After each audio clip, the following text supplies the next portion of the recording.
with many other acts of strange synchronicity and serendipity, we were commissioned to create the sound for the people-powered Stories from the River Tees exhibition.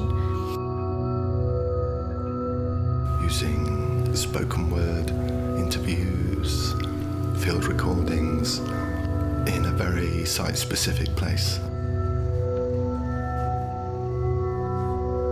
It's designed to enhance and enrich people's experience of the exhibition as a whole.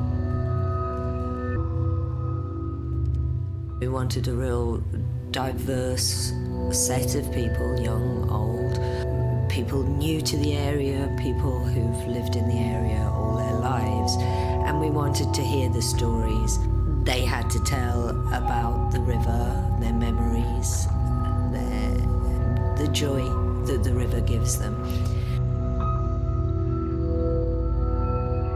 We just wanted to kind of mirror the landscape in Teesside. There's nature next to ominous-looking factories and chimneys. A lot of the field recordings we used were kind of slowed down, pitched down to create these drones, taking the sounds of demolitions and wind farms. You never used to see fish in Billingham. You get the old stickleback, but you never saw the wildlife about. Everything was just industrial and dirty. I mean, I don't know if you heard, that's why we're called smoggies.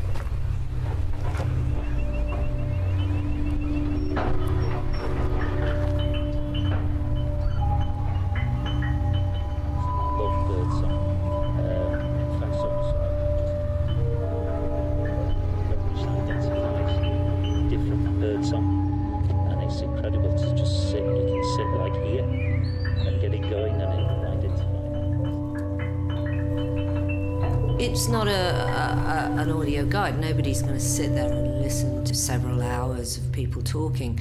So what we looked for were the magical moments. And I think it's very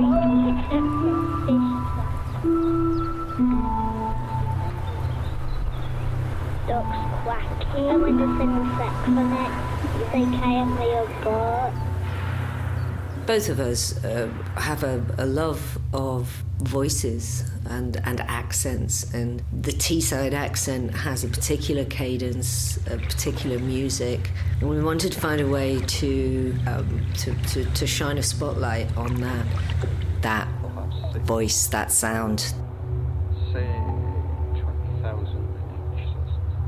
Certainly 500,000 to 1 million. They're expandable. The sound work was going to be played back in gallery number 1, which is very, very tall, and it has its own acoustic properties.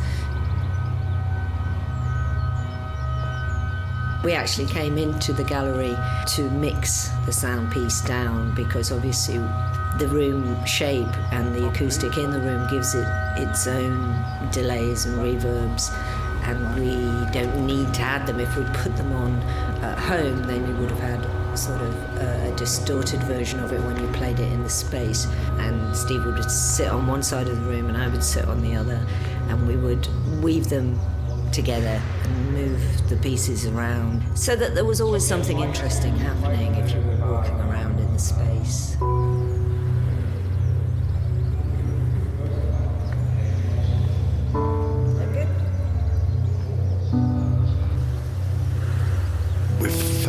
You couldn't really have any whiz-bang effects. Everything had to be very subtle to work within that reverberant space. It has been a hidden gem, I think, for a long time, hasn't it? We're connected to the history, the whole history of the river.